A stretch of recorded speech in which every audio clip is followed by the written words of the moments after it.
Bonjour à tous, bienvenue sur Ben Auto. Je suis très content de vous retrouver pour la vidéo du dimanche, un endroit que vous connaissez déjà si vous êtes assidu à la chaîne. Aujourd'hui, je suis avec Olivier. Bonjour Olivier. Bonjour. Comment tu vas? Ça va, super. Merci de m'accueillir encore. Aujourd'hui, on va sortir les 3 Ford T. Ça fait peut-être depuis janvier ou février qu'on prévoit ça. Oui. Là, on a eu un petit credo tous, donc on a calé ça aujourd'hui. Je suis très excité de faire cette vidéo aujourd'hui. Il y a toute la famille qui est derrière. Vous verrez, on aura le fils, on aura le frère, on aura tout le monde dans la vidéo. Ça va être super cool. On va parler un petit peu de l'historique des Ford T en général. Voilà. C'est une voiture qui est quand même méga connue. Donc, elle a été produite de 1908 à 1927, si je ne me trompe pas. C'est ça. Dis rien, c'est bon. OK. À 16 500 000 exemplaires à peu près. Il n'y a que la Coccinelle qui l'a détrônée dans les années, je ne sais plus quand est-ce qu'ils ont dépassé les 15 millions. Les Ford T, vous le savez, vous l'avez tous appris à l'école, c'est les premières voitures fabriquées en série, à la chaîne. Henry Ford a été visionnaire à l'époque. Il a inventé, on appelle ce terme le taylorisme, je crois, c'est ça? Voilà, c'est Taylor qui l'a inventé. Ouais. Il a appliqué les méthodes du taylorisme. Exactement, voilà. Donc en fait, ce qu'il faut savoir, c'est que les Ford T, à la base, elles ont été produites dès 1908, comme je disais tout à l'heure. Ils ont changé en 1913, je crois, de méthode de production. Voilà, pour passer au travail à la chaîne. Voilà, et donc du coup, ça donne, on vous expliquera tout à l'heure, on a la chance d'avoir 3 modèles bien différents aujourd'hui, dont une qui a été faite quasi main, on va dire. Avant de travailler à la chaîne, oui. Donc du coup, Ford, ils avaient un objectif, c'était de conquérir la classe moyenne. À l'époque, il faut savoir que les voitures se vendaient à peu près aux alentours c'était quoi, 2000 $, je crois. Et quand la Ford T a été produite, elle était à 850 $ au début. Et c'est la seule voiture d'ailleurs qui était un prix dégressif. Elle a fini à 300 $. Voilà. Et en fait, ils optimisaient du coup l'assemblage en chaîne. La voiture coûtait moins cher à produire. Du coup, le prix s'en ressentissait. Et il faut savoir qu'en 1900, qu'est-ce que j'avais noté? En 1914, il fallait 93 minutes pour assembler une Ford T. C'est exceptionnel parce qu'à l'époque, les voitures, elles étaient faites en longue durée, on va dire. Donc, ce qui a permis à beaucoup de gens de pouvoir s'acheter un véhicule. C'est d'ailleurs la voiture qui a motorisé l'Amérique. L'Amérique et le monde entier. Parce qu'ils en ont beaucoup importé, exporté dans de nombreux pays. Il y a un truc qui parle bien, c'est en 1920, une voiture sur 2 dans le monde, c'était une Ford T. Voilà. Un succès fou. D'ailleurs, c'est étonnant parce qu'à cette époque-là, on parlait peut-être en milliers d'unités, pas en millions. Bah oui, là, pour les autres, oui, mais voilà. chez Ford, donc, oui. Ford, ils ont, excusez-moi du terme, ils ont tout niqué à cette époque-là. Ils ont tout compris. La Ford T, elle a vite été, il y a quand même une vingtaine d'années de production, quand même, 15 ans, 19 ans de production. Elle a été remplacée par le modèle A ensuite. Modèle A, oui, voilà. Ford A. Ouais. La Ford D commençait à être un petit peu désuète et la technologie évoluait aussi grandement à cette époque-là. Donc voilà, une voiture mythique que je suis très content de vous présenter parce que sur YouTube, on n'en voit pas. Pas beaucoup, il y a quelques vidéos, mais c'est plus des vidéos d'amateurs. Il n'y a pas grand-chose, c'est vrai. Et ce qui est bien, c'est que voilà, Olivier et Fabien, ils transmettent aux générations d'après. Vous verrez tout à l'heure, Hugo, t'as quel âge, Hugo? 19 ans, il roule en Ford T, donc je trouve ça délire en fait. Et c'est pour ça qu'on avait vraiment envie de vous montrer que tout le monde peut les conduire, il faut un petit peu de... Oui, tu vas voir, c'est pas... Enfin oui, voilà. Tout le monde, oui. Donc j'ai hâte de voir ça en tout cas. Là, ce qu'on va faire, on va les sortir tranquillement. On va un petit peu vous montrer les spécificités des autos. Je pense rien avoir oublié si tu as d'autres trucs à rajouter. C'est nickel ce que tu as trouvé. Merci. Et puis, ouais, merci Wikipédia entre autres. Et puis là, on va aller s'éclater dehors. C'est parti? Ça roule. Let's go. On y va. Alors Fabien, alors moi je suis perdu. Il y a trop de Ford T ici aujourd'hui. Donc on va un peu présenter la chaîne. Alors, donc la mienne, c'est la plus récente des 3. Ouais. Donc on a dit, il y a la première de 1912, après celle de 1922 et celle de 1924. D'accord. Donc c'est les dernières séries de Ford T. Ouais. C'est juste qu'elles avaient évolué un peu parce que finalement, c'est à peu près les mêmes voitures. Donc la différence par rapport aux autres, c'est qu'elle a... ils avaient mis un radiateur un petit peu plus haut pour mieux refroidir. D'accord. Elle a le pare-brise un peu aérodynamique, c'est-à-dire qu'il est un peu penché en arrière. Légèrement penché. En gros, c'est à peu près la voiture. Et il y a une différence, là, on ne le verra pas pour l'instant. Elle a une capote, ce qu'ils appelaient un homme. C'est-à-dire qu'on était censé pouvoir la mettre à une seule personne. Ok, d'accord. J'ai essayé, c'est quand même assez délicat. J'imagine, ouais.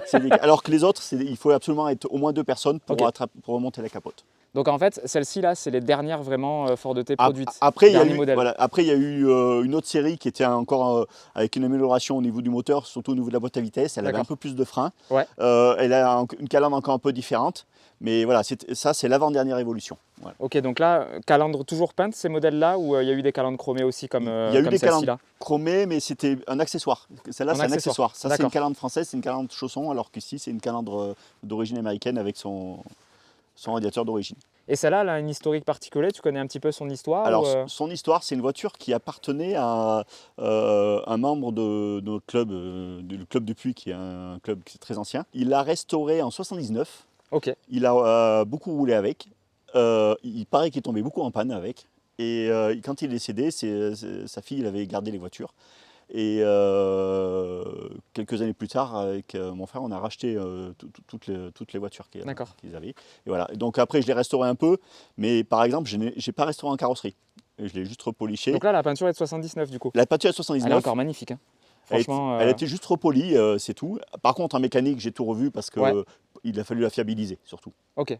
D'ailleurs, là-dessus, on peut voir on va Oui, bah, je veux monter bien un peu ouais, le moteur. qu'on regarde un petit peu le compartiment moteur, on l'a pas filmé encore. voir la bête.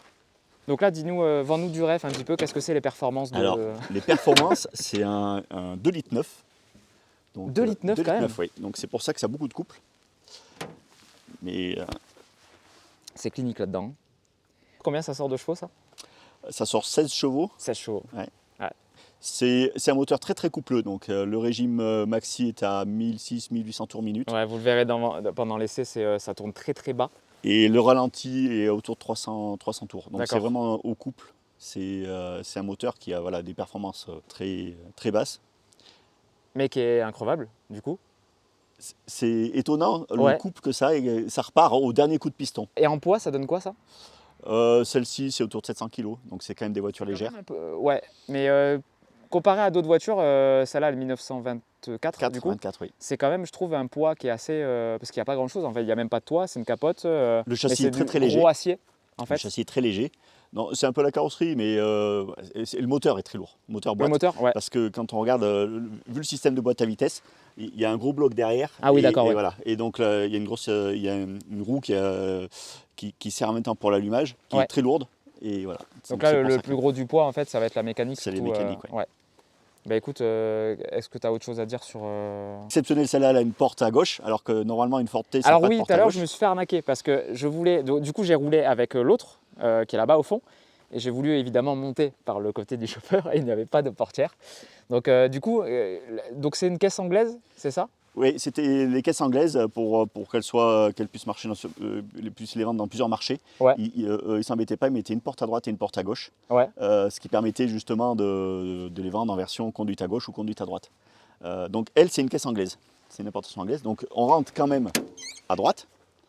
Oui, parce que sinon tu peux pas à cause du Voilà, levier. à cause du levier, Ouais. et, on a vraiment du mal à passer. Mais l'avantage qu'il y a, c'est que par exemple, quand on a quelque chose à réparer dessus, c'est qu'on a un accès, alors que les Oui. autres, on n'a pas l'accès. Oui, là ça doit être compliqué à te foutre en carpette sur le sol de la voiture et tout, ça doit être assez Voilà. compliqué. Ouais. Donc Le klaxon sur la porte. Oui. Ah oui, manuel. bah oui, Là, je pense qu'on va passer avec ton frangin. oui, il On va va- vous expliquer. Et un peu on mieux va sur ces mater voitures. les différences parce que celle-ci là, c'est une rareté quand même. Et il faut savoir que les Ford T, elles ont été produites à la chaîne, c'est connu, mais aussi à la main. Et vous verrez qu'il y a énormément de différences de finition, notamment entre... Entre justement la 1912 et la 1924, Ouais. qui était beaucoup moins chère mais beaucoup moins finie. Allez, on va passer avec Olivier du coup, c'est parti. On a changé de frère. Ouais. Comme ça, on aura toute la famille dans la vidéo. Là, on va regarder vraiment les différences, même si j'ai roulé du coup avec celle-là, c'est bien ça? Ouais, la 1922, ouais. Je confonds toujours les trois, Ouais. on me dit toujours prends la noire. Non, celle-ci, elle n'est pas noire, celle-ci, elle est Non, bleue. elle n'est pas noire, ouais. Donc celle-ci, elle est de 1912. Elle est 1912. Donc celle-ci, elle est faite à la main. Oui, alors elle est faite à la main. Enfin, c'était quand même déjà de la série, mais Ouais. Henry Ford a mis au point le travail à la chaîne dans ses usines à partir de 1913. D'accord. Il a commencé d'ailleurs par assembler les volants moteurs.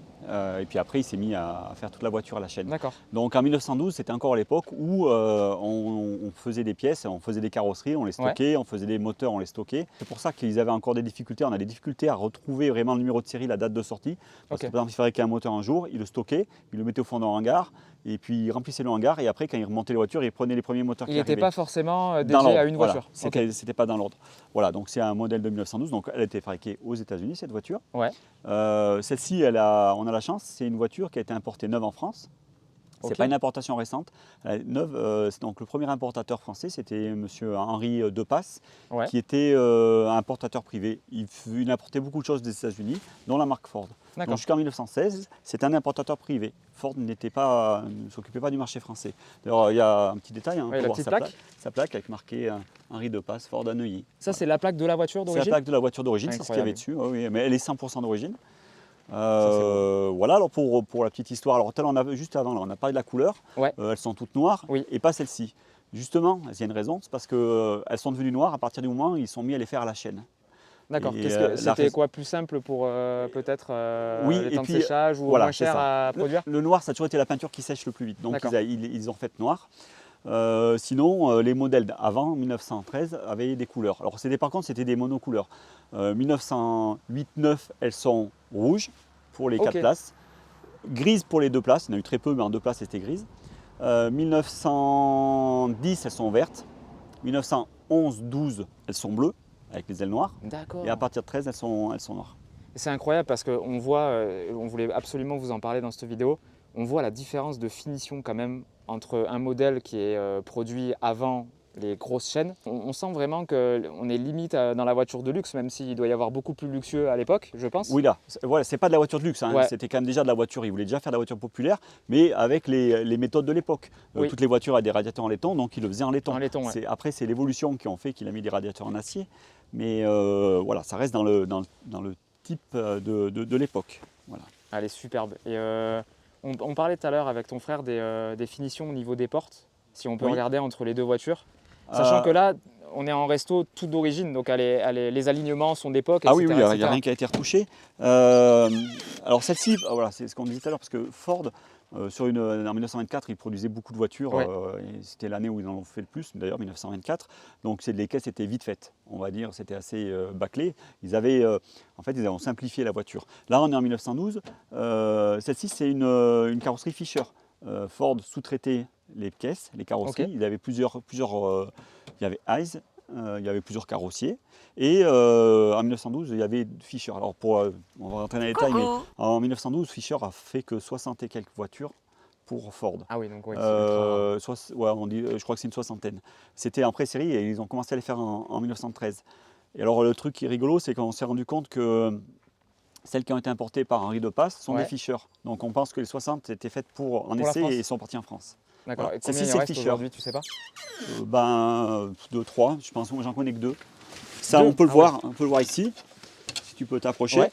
Tu vois, il y a FB Company, d'accord, Fischer Body Company.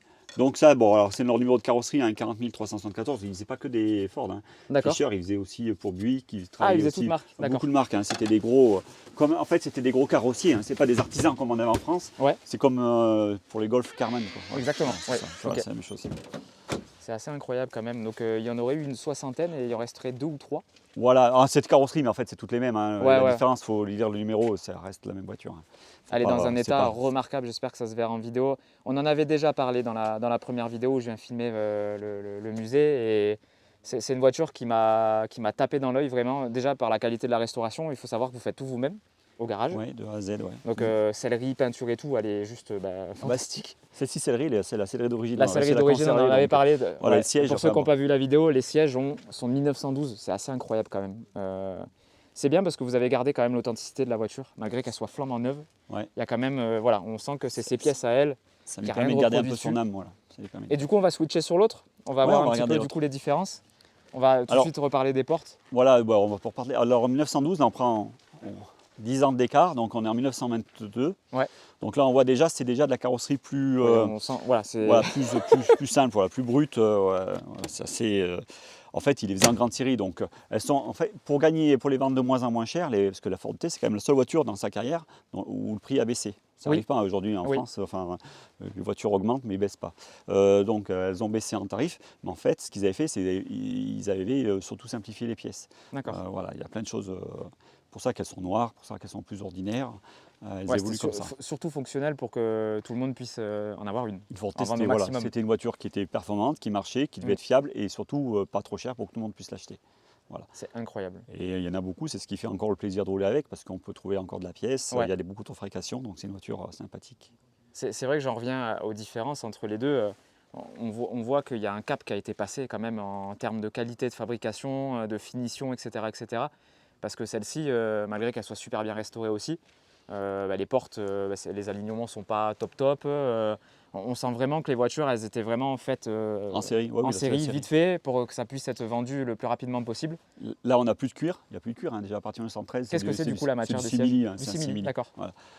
Il n'y a plus de cuir, ça évolue, il y a plein de choses comme ça. Alors là, on reste encore sur le... En fait, elles évoluent toutes les années, les Ford T. On ne va pas rentrer dans les détails parce que j'en ai pour longtemps. Oui, mais il doit y en avoir elles un million, évoluent. Voilà, toutes les années, elles ont une évolution, on peut les dater comme ça. Mais en gros, moi, je considère qu'il y a 5 catégories de Ford T. Ok. Donc les premières comme celle-ci. Ouais. Ensuite, 1913, 1900, on va dire 15, 16. C'est des modèles qui ont encore un peu de laiton, mais elles n'ont plus que le radiateur en laiton. Ok, d'accord. Voilà. Tout ce qui est accessoires et tout, c'est passé. Ça passe en de acier, couleur. les phares Ouais. sont mixtes. Voilà, D'accord. c'est mi-laiton, mi-acier. Ouais. Bon, ça sera la deuxième génération. Après la troisième génération, on va estimer à peu près 1917-1922. D'accord. Donc ça c'est Donc 1922. Donc ça reste, c'est ce modèle. Ok. Donc on a encore le pare-brise droit. Hein, on le voit, Oui, c'est un pare-brise droit. Comparé au pare-brise Ici, incliné c'est un qu'on parlait pare-brise tout à l'heure. incliné, voilà, Ouais, qu'on a vu. Et tout à l'heure, Fabien a parlé de la capote un homme. Là, Ouais. c'est une capote 2 hommes. D'accord. Donc il faut être 2 pour la manœuvrer parce qu'il y a double arceau. Ok. Voilà, c'est l'évolution. Donc troisième niveau. Troisième modèle, quatrième génération, c'est celle-ci, hein, donc avec une caisse différente. Ouais. Parce qu'elles se ressemblent, hein, mais Oui, en fait, il y a oui. plein de pièces de carrosserie qui sont différentes. Ok. Déjà le radiateur qui est, Radiateur qui est plus haut. La porte arrière, on peut voir en détail. Elle ouvre. Elle a une forme ici comme ça. Là, l'arrondi est différent. Ah oui, c'est arrondi là. Voilà. Et en fait, il n'y a pas de pièce commune en carrosserie. Ouais, d'accord. Donc on pense voilà. pouvoir faire une avec les deux, mais pas du tout en fait. Voilà, ça c'est la quatrième génération. Et puis tout à l'heure, la cinquième génération, c'est les derniers modèles qui sont sortis, c'est 26-27, avec des ailes différentes. Elles ont un peu évolué. Elles préfiguraient la Ford E qui allait sortir en 1928. Ok. Bah, écoute, tout ça c'est passionnant. Je pense Voilà. que les gens se languissent de me voir galérer au volant. Oui. Et je vous promets, ça va être marrant. Voilà. Donc on va partir rouler avec les voitures. Ouais. C'est parti. Bon, du coup, pour démarrer, c'est simple. Ouais. Déjà, Au moins il y a une si- clé déjà. Oui, c'est un bon début. Si tu as le moindre problème, tu vois le levier qui est à ta gauche, Ouais. tu le tires tout au fond, tu touches plus à rien. Tu lèves les pieds, tu lèves les mains D'accord. et on sera bon. Ensuite, pour commencer, tu veux commencer par quoi? Accélérateur, un peu frein? L'ordre, le bon ordre. À la limite, je te laisse faire. La démarrer. Tu mets juste, tu vois, Donc là, je sur touche à batterie, rien là pour l'instant. tu touches à rien. Sur batterie, tu mets juste un tout petit peu de gaz. C'est là le gaz. Ouais. Ça c'est quoi Ça, l'allumage? c'est l'avance à l'allumage. Putain. Donc plus tu descends, plus tu mets du gaz, plus tu descends, plus tu mets de l'allumage et vice versa. Donc pour démarrer ton accélérateur, tu vas descendre de quelques crans. Ok. Oui, c'est ça. Tu C'est feras bien ça, ton... en fait. Ouais. Vas-y, pas plus. C'est bon. Tu verras en plus ça remonte pas. Ouais. Il faut bien faire attention. Ensuite, tu vois à ton pied gauche, Ouais. tu as un bouton. Tout devant, tout derrière, tout derrière. Attends, je vais essayer de le palper comme ça. Ok, je Tu le le vois. sens? C'est bon, ouais. C'est Ça là c'est le démarreur. Ok. Tu appuies bien fort. Vas-y, essaie. Pas plus, c'est bon. Là déjà on a une bonne étape. Ensuite, la manette qui est au milieu. Tu sens ton pied là? Ouais. Fais une légère pression. Très très légère. Ok. Tu vois, là, tu as la première qui s'engage. Donc tu vas rester, là, quand tu es en position relâchée, tu es au point mort. Donc là, en Donc- fait, quand j'enfonce, c'est première, c'est ça? Là, quand tu enfonces complet, c'est première. Ok. Et c'est un embrayage à l'envers. Plus tu appuies, plus ça l'engage. Et une fois que tu engages, tu Ça restes fait- appuyé. Ok. Regarde, on va commencer. Tu vois la manette à gauche? Ouais. Tu vas essayer de la mettre au milieu jusqu'à ce que tu ressentes une légère pression sur ton pied. Donc je la tire vers moi. Tu la Est-ce pousses que en j'ai avant. besoin de. Je la pousse en avant. Tu claques. Vas-y, encore un peu. Encore. Vas-y, lâche. Elle sert à quoi cette manette en fait? En fait, la manette, elle se sert position complètement relevée, c'est le frein à main et le point mort. Au milieu, c'est le point mort. Et complètement tiré vers l'avant, c'est un gage de la seconde. Donc une fois qu'elle est tirée complètement en avant, tu ne gères que avec la pédale. Donc pour l'instant, pour commencer, Ok. tu vas rester, là quand tu lâches le pied, normalement, ça va rester au point mort. On essaie de rouler, Ouais. mais un tout petit peu d'avance. Tu vas mettre, Je mets quoi, un quart? tu mets un Un demi. peu moins? Un demi. Vas-y. Ok. Encore un tout petit peu, Ah, c'est accéléré là. un petit peu. Ouais, mais là à fond. À fond? Nickel, pas plus. Ok. Attends, là, elle se sent bien, elle tourne rond. Ensuite les gaz, on va en mettre un... Non, vas-y, laisse-le comme ça, c'est bien. Ok. Et là, tu vas légèrement presser la pédale de gauche, Et les freins sont où en fait? à droite. Donc c'est en gros c'est la pédale Pédale de d'accélérateur, droite, les freins. ouais, c'est D'accord, ça. c'est sensible ou ça freine pas? Tu verras. Donc là j'enfonce légèrement la pédale Légèrement, de gauche. tu vas te faire un Putain, c'est peu dur, plus. hein. C'est très dur. Un peu plus. Vas-y, vas-y. Mais comment tu fais? Ah ok. Je vais pas caler là. Non. Un peu de gaz. Vas-y. Vas-y, relâche. On va voir si ça s'arrête. Relâche. complètement. Et là, Tranquille. et là c'est la deuxième, c'est ça? Non, là pour l'instant, comme tu es la manette je suis au milieu, Ah oui, On est d'accord. au Donc point là, mort. il est engagé sur le point mort. ah, c'est le D'accord. point mort. Je vais tester les freins. Regarde quand le frein. Ça C'est va. un frein mécanique, celle-ci D'accord. ça va, elle freine à peu près. Vas-y. Nickel. Vas-y, essaie de faire demi-tour. Si jamais tu veux décélérer un petit peu. Oh, la direction. Nickel. Vas-y, mets un petit peu de gaz. Ah oui. Nickel. Reste bien appuyé, fais attention. Et là, si je veux freiner d'urgence, pareil. Tu lâches la pédale et tu freines. D'accord. Nickel. C'est top. Il faut avoir 4 bras, 3 jambes. Tu oublies c'est tout. abusé. Tu oublies tout. On réessaye un peu la première, le Ouais, temps on que va tu refaire fasses un un petit petit tour, peu. ouais. Alors, Tu attends. refais le tour comme ça. Là, Regarde, j'ai assez là. là t'es top. Doucement, doucement. Ah, J'ai un calé. peu fort, c'est Ok, pas grave. D'accord. Alors attends. Donc, la manette, tu la tires complètement vers toi. Ok. Tire à fond. Donc là, Là, c'est bon, ça doit pas être mal. ouais, c'est bon. Tu retires l'avance complètement, tu la remets tout en Ouais. haut. Les gaz, on va pas y toucher. Ouais, T'as quand tu toujours- cales, il faut un quart d'heure pour redémarrer. Non, mais ça se fait 20 minutes later. On va essayer de passer une deuxième. si tu veux. Donc, la manette, tu la tires complètement au fond, Devant. tout à fait devant. Devant, devant, encore. Encore Nickel. Là, Ouais. t'es bon. Là. Maintenant, on va Ensuite. mettre un peu de gaz, Ouais. tout petit peu. Vas-y. Et tu vas lâcher très légèrement la pédale en coupant les gaz. Coupe les gaz et tu lâches la pédale jusqu'au fond. Encore. Là, t'as en seconde. Et tu peux lâcher la pédale. Waouh. Et regarde, tu vas essayer de t'arrêter. Tu essaies de trouver la pédale au milieu. Relâche les gaz. Là, c'est bon. Là, Donc tu vois, là. t'es en point mort. T'es top. On va essayer. Ouais, vas-y, descends par le chemin, ça craint pas. Donc là, alors, et je suis obligé de remettre la première là. Ouais, tu peux rester. Mais laisse la. Tu as Je peux repartir en deux là. Ouais, c'est tout bon. Non, repars en première. Alors, Donc tu attends. rappuies. Un peu Ah oui, plus je de gaz. rappuie. Voilà. Reste bien appuyé, qu'elle ait du frein moteur. Vas-y, prends à droite. Oh, le délire. Nickel. Vas-y, mets un peu plus de gaz. On va repasser la seconde. Donc là, je lâche. Tu coupes les gaz, tu lâches ton pied. Encore. Encore. Vas-y, jusqu'au fond. Là, t'es en seconde, tu peux remettre les gaz. C'est bon. Nickel. C'est impressionnant. Donc là, pour repartir au point mort, j'appuie T'appuies. à moitié, je tu coupe freines. les gaz et je freine. Et la première, on la remet que quand on est à l'arrêt. Ou alors qu'on est sur une grosse côte. Mais vraiment, il faut que la seconde, elle meure, que tu sois au coup de piston. Ouais, il faut être Quand tu concentré à repasses. mort pour conduire ce truc. Il faut tout recommencer. Tu réapprends complètement à conduire. Et je vais rouler ça sur la route. Somtum, eratum. enclenche, tu n'utilises pas d'appuyer du gaz, voilà. Tu appuies fermement, voilà, la première. Ferme. Voilà, tu accélères un peu la voiture, vas-y, accélère. Tu vas prendre un peu des tours là, vas-y. Vas-y, maintenant tu peux lâcher tu peux mettre la seconde.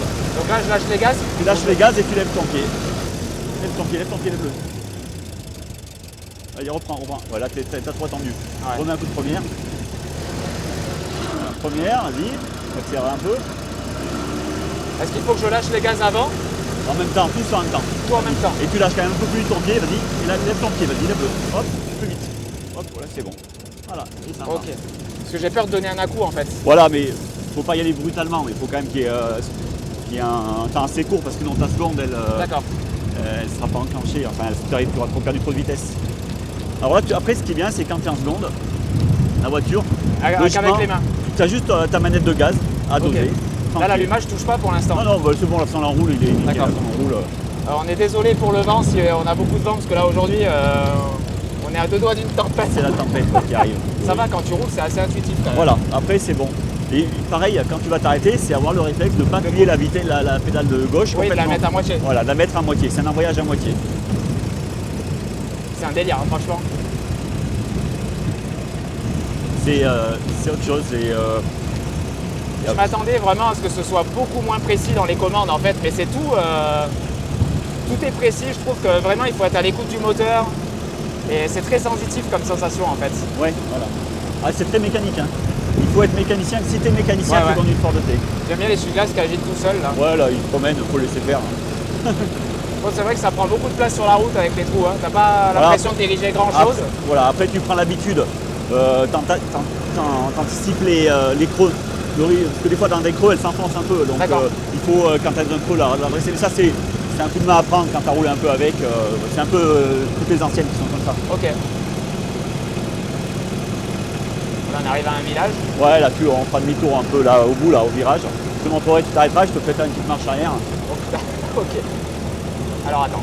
Donc là, Là, tu dois aller un peu frein. plus loin, sinon tu peux aller, ouais, ou là, peut-être faire demi-tour. On va un peu plus loin dans le village, là, tu peux rentrer un peu 100 mètres plus loin. Là, tu arrives à un croisement. Est-ce que je dois remettre la première là ou Ouais, pas? tu peux la remettre là, si tu veux. Voilà, comme ça. T'as vu la différence? Ça freine vachement. Hein. Ouais, ouais, ah oui, le frein moteur il est fou là. Ah ouais, il y a une énorme différence entre la première et la seconde. Je fais demi-tour là? Ouais, tu peux, ouais. Alors, il freine la voiture, lâche le pied gauche. Ah oui, l'embrayage. Oui, oui, parce que tu as appuyé sur la première. Attends, t'es coincé. Alors vas-y. Là, ce que tu C'est un fais... marche arrière en pente. Ah ouais, le truc bien coincé. Alors, Alors là, un secret, c'est que tu vas mettre ton levier de frein à main au milieu. Parce que tu éviteras de t'embêter avec ton pied arrière. Avec ton pied là, gauche. d'accord. Donc là, je peux lâcher? Voilà, tu peux lâcher. Ok. Et ce que tu fais, tu mets du gaz. Tu la laisses comme ça, là, le levier. Il y a un cran, là, il va se coincer. Voilà. Ok. Et là, ce que tu fais, par contre, ton pied gauche, tu le mets sur la marche arrière. Voilà. Tu accélères un peu, tu mets du gaz et tu vas appuyer. Fais gaffe parce que ça, les deux pédales se touchent. Mais comment? Et voilà, tu accélères. Donc attends, j'accélère avec Tu ça? mets du gaz, voilà. Et puis tu appuies sur la pédale de gauche. Et comment je fais? Tu appuies ton pied gauche et petit à petit tu lâches le droit quand tu sens que ça colle. Au niveau du gaz. Et elle recule la voiture. Vas-y, appuie fort sur la pédale du milieu. Voilà, c'est bon, Valérie. Hop. Voilà. Parce que là, tu es au point. Voilà, là, ce qu'on allait faire en mettant le C'est levier au milieu. incroyable. Ah non mais. Alors attends. Donc Tu te là. remets ta position. Tu pousses la pédale, le machin. Et tu Là, repars en première. première.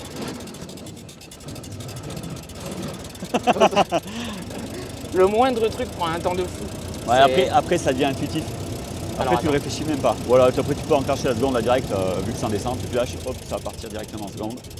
Et voilà, la voiture elle est partie. Bon là maintenant on est en descente donc on va faire attention quand même. Et c'est. Le coup de la marche arrière, ils avaient des petits pieds à l'époque ou quoi? Tu Oui, peux pas appuyer sur non, les mais poids. ça c'est typique de toutes les voitures des années 10-20. C'est pas large entre les pédales. Je pense que les gens avaient des pieds moins Ah ouais, mais c'est moins larges incroyable, et c'est tout. tellement rapproché en Ouais. fait les pédales là que. Voilà, des fois on le prend un peu en biais. Ouais. C'est très spécial, très très spécial. Et puis là on sent vraiment les roues qui travaillent quoi. C'est. Oui, Et la route elle est à peine bossée là en plus. Hein. Ah ouais.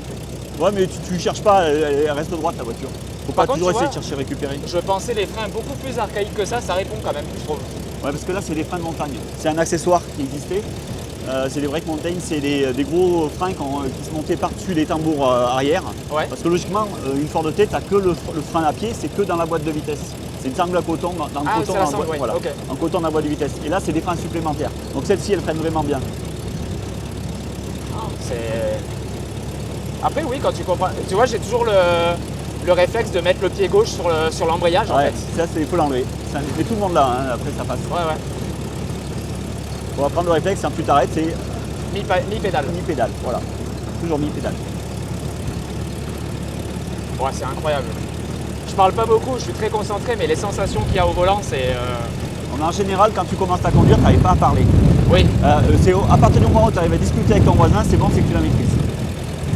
ça commence à venir. Faut un petit peu confiance. Putain, le vent de fou par contre. Vraiment désolé pour le vent. Là, ça va bien tester les micros aujourd'hui là du coup. Oui, c'est local. Ouais. En même temps, on n'a pas de vitre aussi, donc. Ah, puis là, on est sur un plateau, Ouais. toujours venté ici.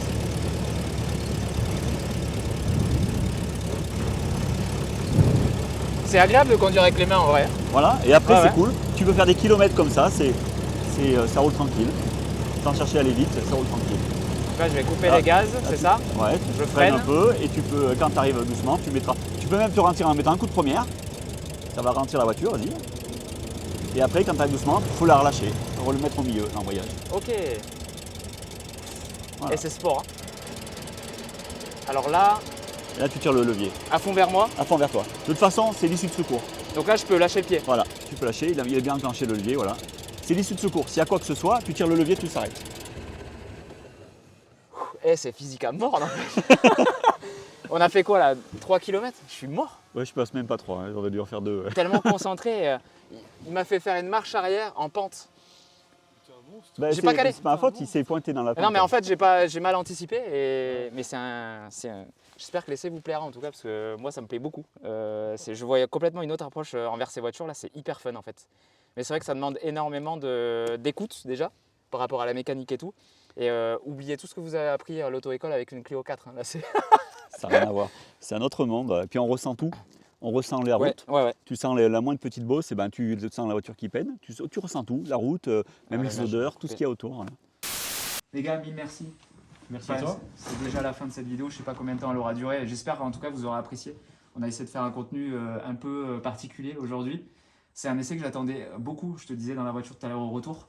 On prépare ça depuis février, je crois, l'année dernière. Pour moi, ouais. Voilà. Et là, bon, les conditions, il y avait un petit peu de vent. J'espère que ça ne s'entendra pas trop. Heureusement qu'il y avait les micros aujourd'hui. Sinon, c'était blackout complet. Mais en tout cas, j'espère que ça vous aura plu. C'est très rare de pouvoir réunir 3 voitures d'une qualité pareille, avec des gens super cool, en plus hyper passionnés. Donc encore mille merci à vous. J'espère qu'on fera d'autres voitures plus tard. Oui, Il y a de quoi faire. C'est le but, hein. Je vous mettrai en tout cas, restez jusqu'à la fin, je vous mettrai en suggestion la vidéo du musée qu'on a filmé du coup en février, en début d'année. Là, c'était fou. La vidéo avait super bien marché. Merci à l'ami Aurel qui tient l'iPhone. Merci à toi encore, toujours dans les bons plans. Heureusement que tu es là, des fois, il me trouve des pépites à chaque fois. C'est grâce à lui, en partie, tout ça. Donc, je vous invite à liker, commenter la vidéo, surtout, c'est super important, mais surtout à vous abonner à la chaîne. On peut parler aussi de ta petite chaîne YouTube. Si tu veux. C'est très simple. Je fais juste la vie du garage, ce qui se passe à côté, toutes nos petites activités. Donc ça s'appelle CHM. Si jamais ça vous intéresse, pourquoi pas. Allez vous abonner, vous verrez, rien que la première vidéo, déjà c'est une pépite. C'est ce qui m'a vraiment en plus donné envie de venir essayer les Ford ET parce que c'était un genre de rallye. C'est ça, rallye de Ford ET. Voilà, c'était très sympa. Comme quoi les gens qui ont des Ford ET roulent avec. C'est pas des caisses de musée. Voilà, donc merci d'avoir regardé la vidéo en tout cas. Encore mille merci à vous. Merci à toi d'être venu. C'était super cool. Moi je vous dis à dimanche prochain pour une prochaine vidéo. Salut à tous. Prenez soin de vous. Merci.